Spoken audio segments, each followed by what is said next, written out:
El gobierno de PSOE-Podemos quiere reformar el ya de por sí muy intervenido sistema eléctrico español, no para incorporar más libertad de mercado, sino para sustraer toda la poca que queda.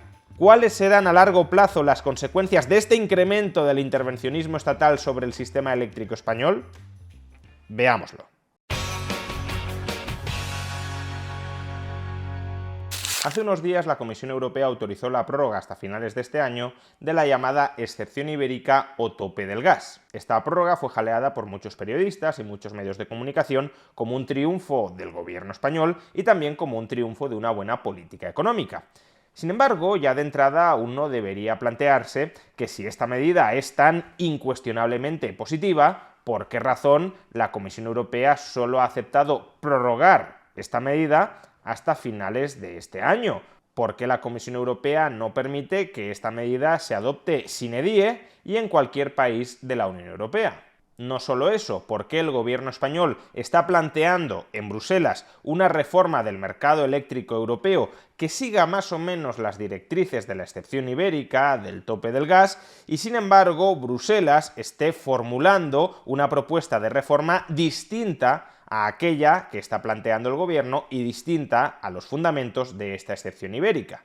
Pues porque, como vamos a explicar a continuación, aun cuando la excepción ibérica pueda contribuir a abaratar el precio de la electricidad en el corto plazo, puede que contribuya a encarecerlo y a volver el suministro menos fiable en el medio-largo plazo. Es decir, que en el fondo tenemos un conflicto entre objetivos a corto plazo, abaratar la electricidad a través del tope del gas, y objetivos a largo plazo, tener un sistema eléctrico barato, confiable y, dentro de las directrices que establece Bruselas, no emisor de CO2. ¿Y por qué la excepción ibérica y más en general la propuesta del gobierno español para reformar el sistema eléctrico europeo puede tener estas consecuencias? De entrada, la excepción ibérica y más en general la propuesta de reforma del mercado eléctrico formulada por el gobierno de España implican, a efectos prácticos, abolir el llamado mercado eléctrico marginalista.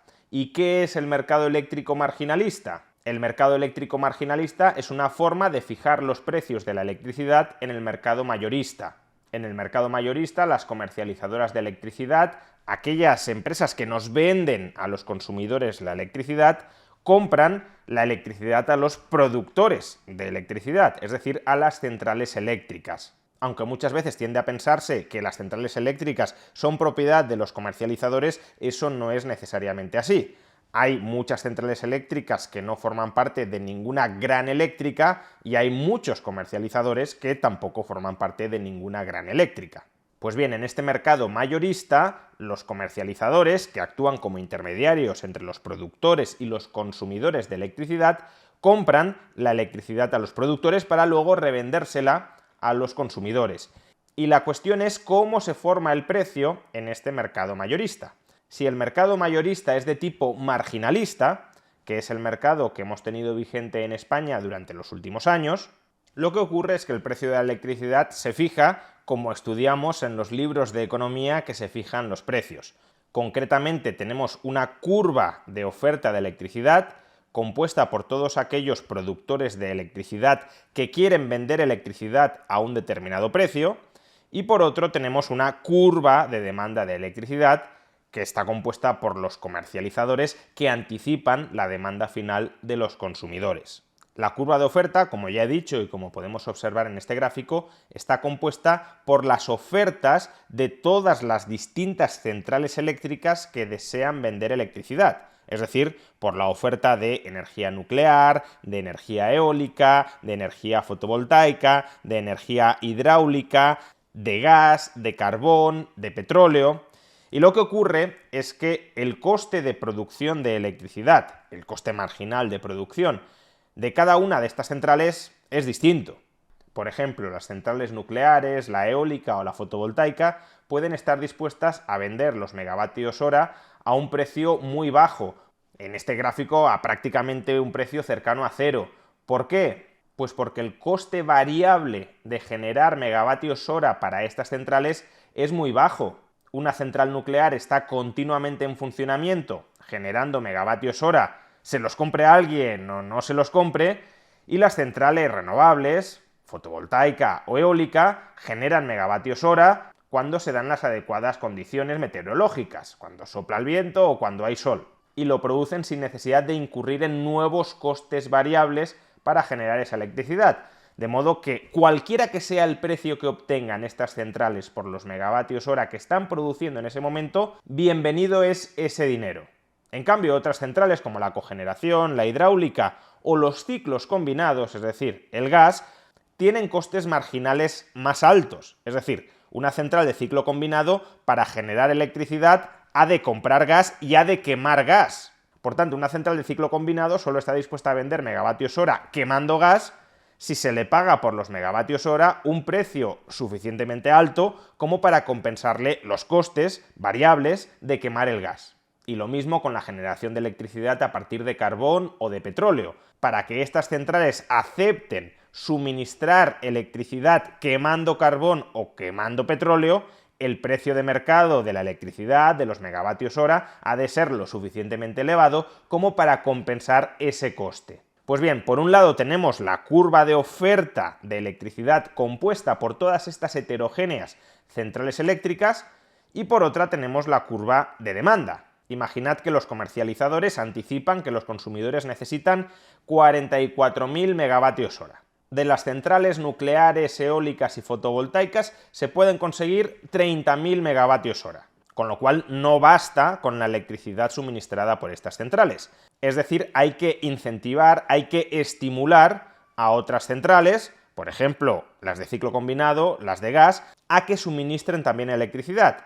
¿Y cómo las incentivas a ello? Elevando el precio de mercado para que les compense quemar gas y vender electricidad quemando gas. Pues bien, la clave del mercado marginalista es que todas las centrales que venden electricidad, en nuestro ejemplo la nuclear, la eólica, la fotovoltaica o los ciclos combinados, todas estas centrales reciben el mismo precio de mercado fruto de la intersección de la oferta y de la demanda. Es decir, que aunque la nuclear o la fotovoltaica estén dispuestos a vender sus megavatios hora por 50 euros el megavatio hora, si para abastecer toda la demanda de mercado es necesario que también produzcan electricidad las centrales de ciclo combinado y las centrales de ciclo combinado solo producen electricidad si se les paga el megavatio hora a 100 euros o 150 euros, entonces tanto la nuclear como la fotovoltaica, como la eólica, como la de ciclo combinado, todas ellas venderán los megavatios hora a 150 euros. La central nuclear quizá esté dispuesta a venderlos a 30, pero los cobrará a 150. ¿Por qué los cobrará a 150? Porque ese es el precio de mercado necesario para abastecer toda la demanda de electricidad a través de las centrales eléctricas que están dispuestas a vender electricidad a ese precio de mercado. Nuclear, eólica, fotovoltaica y ciclo combinado. Las ventajas del mercado marginalista son básicamente dos. Por un lado, todos los productores están incentivados a revelar cuál es su estructura real de costes, es decir, a qué precio realmente están dispuestos a vender la electricidad. Como todas las centrales que venden terminan recibiendo el mismo precio de mercado, si una central fotovoltaica está dispuesta a vender los megavatios hora a 5 euros el megavatio hora, no está incentivada a decir que los quiere vender a 50, a 100 o a 150. Porque si dice que no los vende a menos que le paguen 150, si luego el precio de mercado se termina fijando en 100, lo que sucederá es que esa central fotovoltaica no venderá. Y en cambio, aunque diga que está dispuesta a venderlos a 5 euros el megavatio hora, si el precio de mercado es 100, cobrará 100. Por tanto, como digo, todas las centrales, que son las que conocen realmente a qué precio están dispuestas a vender la electricidad, revelan en cada momento en el mercado su estructura real de costes y su estructura real de precios pedidos. Y la segunda ventaja es que nos permite conocer a través del mercado qué tipos de centrales son en cada lugar y en cada momento relativamente más rentables. Hay que tener en cuenta que aunque las centrales eólicas, fotovoltaicas o incluso las nucleares obtienen beneficios de vender la electricidad a un precio que es superior a su coste variable, con esos beneficios que obtienen en el mercado mayorista han de cubrir todos los costes fijos de la instalación de estas centrales. Por tanto, no pensemos que toda ganancia que logran en este mercado marginalista es beneficio neto final. hay que incorporar también la amortización de estas centrales, es decir, la recuperación del coste de la inversión inicial de montar una nuclear, de montar una eólica, de montar una fotovoltaica.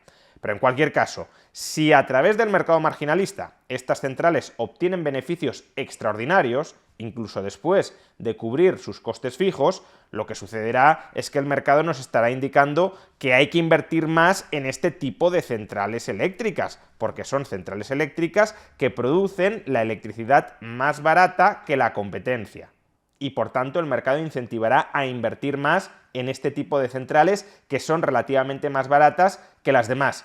Y si este tipo de centrales relativamente más baratas que las demás empiezan a preponderar, si la nuclear, la eólica, la fotovoltaica, en lugar de tener capacidad para producir, en el gráfico anterior, 30.000 megavatios hora, tienen capacidad para producir 50.000 megavatios hora, pues entonces se podrá atender toda la demanda del gráfico, 44.000 megavatios hora, solo a través de fotovoltaica, de eólica o de nuclear a un precio de mercado mucho más bajo, porque no será necesario activar las centrales de ciclo combinado de gas, subiendo el precio de mercado para abastecer toda la demanda. Por tanto, ya digo, el mercado marginalista tiene estas dos ventajas: revelación de la estructura real de costes y, por tanto, que en cada momento quienes suministran la electricidad son aquellas centrales relativamente más eficientes a la hora de generar esa electricidad, y también incentivo a dirigir la inversión de mercado, la inversión social, hacia aquellas centrales que son relativamente más rentables que las otras porque son capaces de producir electricidad sostenidamente a lo largo del tiempo a precios más baratos que las restantes. No obstante, recordad que, como ya explicamos en el vídeo de ayer, no todas las comercializadoras compran la electricidad en el mercado mayorista. Hay comercializadoras que compran la electricidad en mercados a plazo, en acuerdos bilaterales con los productores, y ahí se pueden cerrar precios más bajos que en el mercado marginalista. Y a su vez recordemos también que la mayoría de hogares no tienen su factura eléctrica vinculada directamente, indexada directamente al mercado marginalista.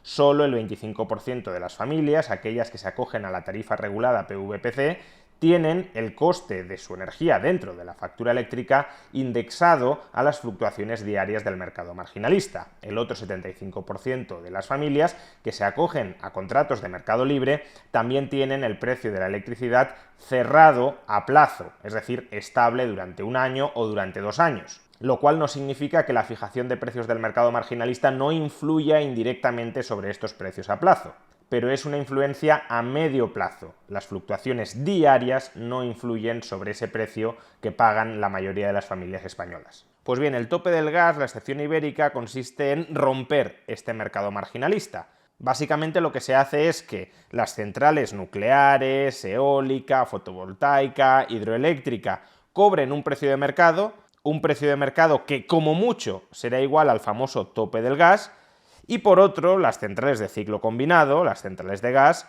cobran otro precio de mercado por la electricidad, que es el precio de lo que realmente les cuesta producir la electricidad quemando gas.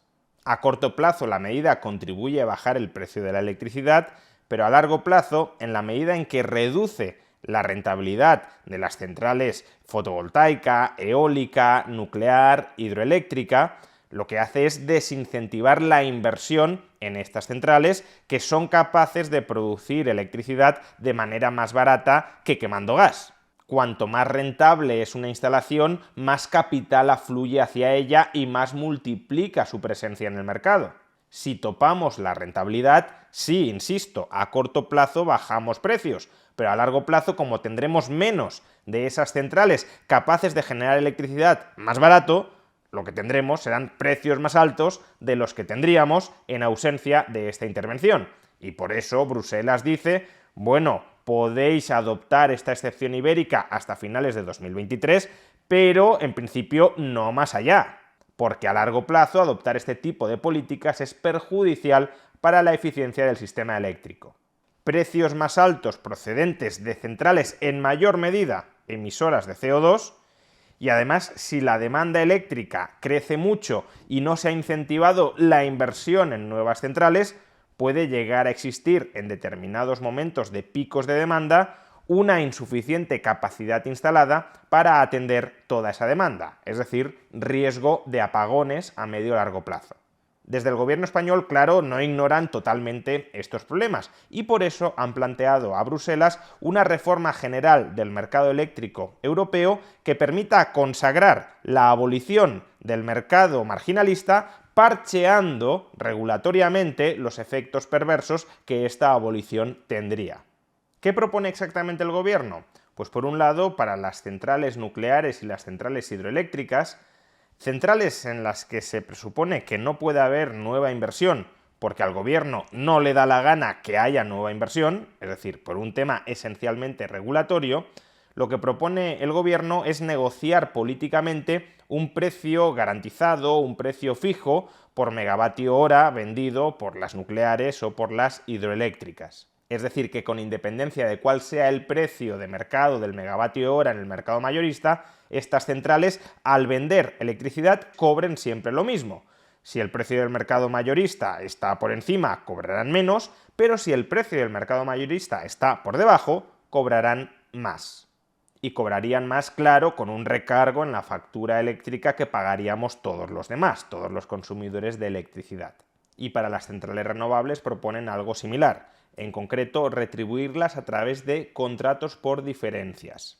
El regulador del mercado de la electricidad en España organizaría subastas inversas periódicas, es decir, les diría a las centrales renovables: ¿a qué precio os comprometéis a venderme megavatios hora durante los próximos 10, 15 o 20 años?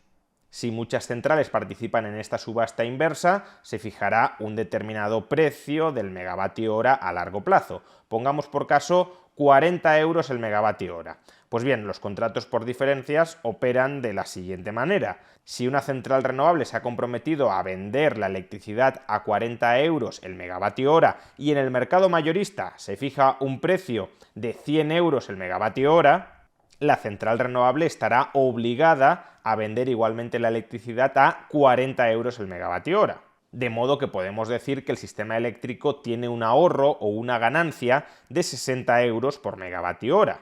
Pero si, en cambio, por ejemplo, el precio en el mercado mayorista se fija en 15 euros el megavatio hora, lo que sucederá es que a esa central renovable habrá que pagarle los megavatios hora igualmente a 40 euros. Por tanto, el sistema eléctrico en su conjunto experimentará una pérdida de 25 euros por megavatio hora. Esas ganancias o pérdidas diferenciales con respecto al precio del mercado mayorista serían obtenidas o soportadas por el conjunto de operadores del sistema eléctrico y, por tanto, en última instancia, por los consumidores.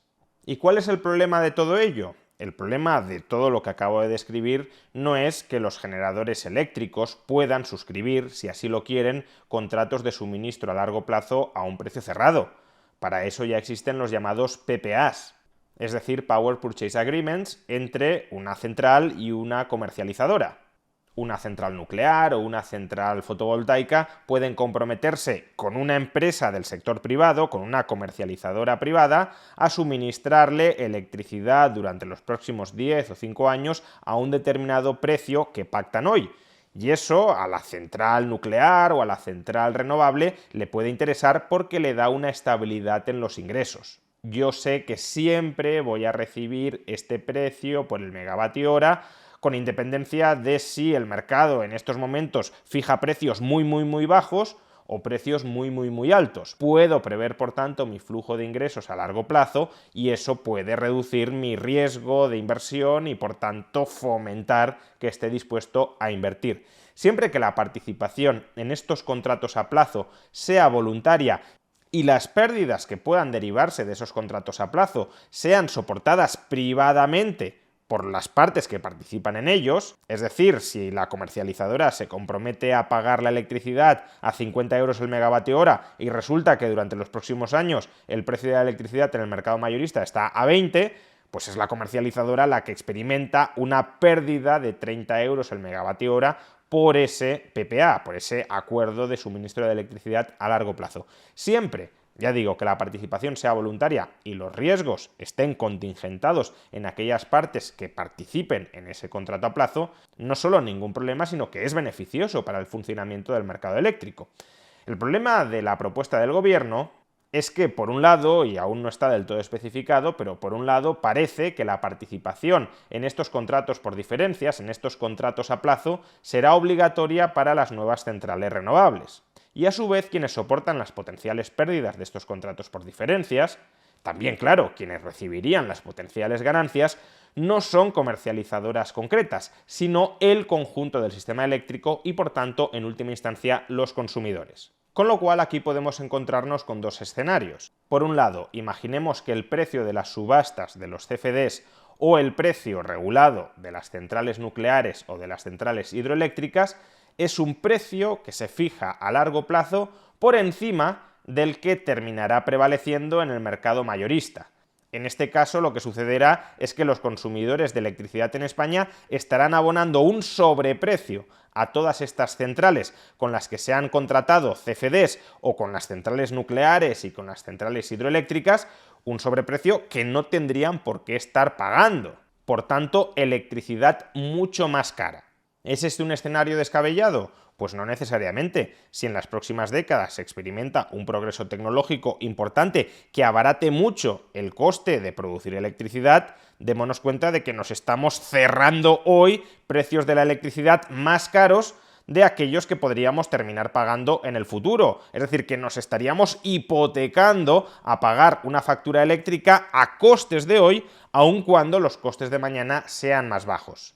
Pero por otro lado se puede dar el escenario alternativo. Es decir, imaginemos que los CFDs y los precios regulados de la nuclear y de la hidroeléctrica se fijan a unos niveles más bajos que los precios que prevalecerán en el mercado mayorista durante las próximas décadas. En este caso, la medida conseguirá abaratar sobre el papel la electricidad para los consumidores, dado que nos habremos cerrado hoy un precio más bajo que el que tendríamos que abonar si compráramos la electricidad directamente en el mercado mayorista.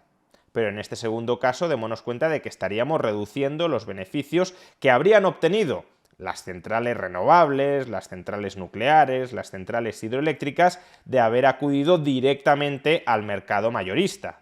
Y por tanto, si reducimos sus beneficios, estaremos desincentivando la inversión en nuevas centrales renovables, en nuevas centrales nucleares o en nuevas centrales hidroeléctricas. Y si reducimos la inversión en estas centrales, que son relativamente más baratas, relativamente más competitivas que el resto, lo que en última instancia sucederá son tres cosas. Por un lado, que no estaremos realmente abaratando el precio de la electricidad. Imaginemos que con el mix eléctrico viejo el precio en el mercado marginalista habría sido de 50 euros el megavatio hora y que el gobierno consigue cerrar a través de CFDs o a través del precio regulado un precio de 40 euros el megavatio hora. Aparentemente parece que lo hemos rebajado, pero si por consolidar un precio de 40 euros el megavatio hora desincentivamos la nueva inversión en tecnologías más baratas, más competitivas, lo que sucederá es que no tendremos un nuevo mix eléctrico que podría haber producido a lo mejor la electricidad a 25 euros el megavatio hora. Nos cerraremos un precio de 40 y renunciaremos a la inversión que podría terminar abaratándolo a 25 euros. El segundo efecto es que si desincentivamos la inversión en nuevas centrales en un momento en el que la demanda eléctrica va a ser creciente, hay una voluntad política por electrificar porciones crecientes de la economía española. Pues claro, si tú desincentivas la inversión en nuevas centrales eléctricas cuando la demanda está creciendo, puedes sufrir, puedes experimentar en momentos de picos de demanda una insuficiente generación de electricidad. Y eso se traduce en racionamiento, es decir, se traduce en apagones. Y claro, uno podría decir, pues la forma de evitar esto es con más subastas inversas para instalar mayor capacidad de generación eléctrica en España.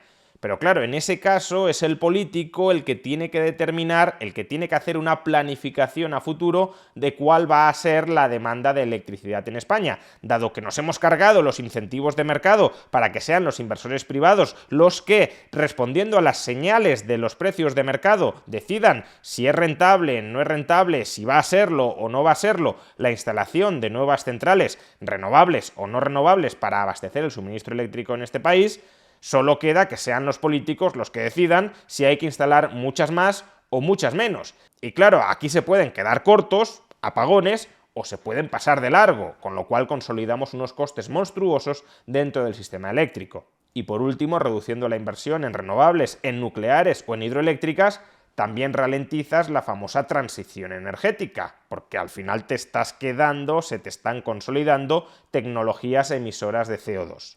En definitiva, la excepción ibérica y más en general la propuesta de reforma del sistema eléctrico que plantea el Gobierno de España nos conduce hacia un sistema eléctrico donde desaparece el mercado como sistema de coordinación productiva y distributiva, a lo que nos lleva es a una politización y burocratización creciente del sistema eléctrico.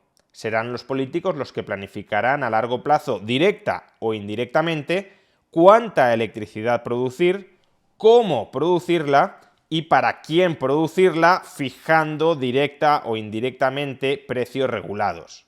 Y si son los políticos los que centralizadamente, ya sea de manera directa o indirecta, determinan cuánta electricidad hay que producir, cómo hay que producirla y para quién hay que producirla, los riesgos son evidentes, o que determinen producir demasiado poca electricidad, apagones, o demasiada electricidad, sobrecostes, que el cómo producirla sea a través de tecnologías más caras que las que habría seleccionado el mercado, o más emisoras de CO2 que las que habría seleccionado el mercado, porque si los precios que estableces desincentivan la inversión en tecnologías eficientes y no emisoras de CO2, tendrás menos de eso. Y por último, que dadas estas condiciones, terminen siendo los políticos quienes marquen qué consumidores reciben prioritariamente la electricidad, si hay insuficiencia en el conjunto del sistema eléctrico, o a qué precios se reciben. Si los precios regulados son demasiado altos, probablemente se termine subsidiando a algunos consumidores y cargando sobrecostes a otros.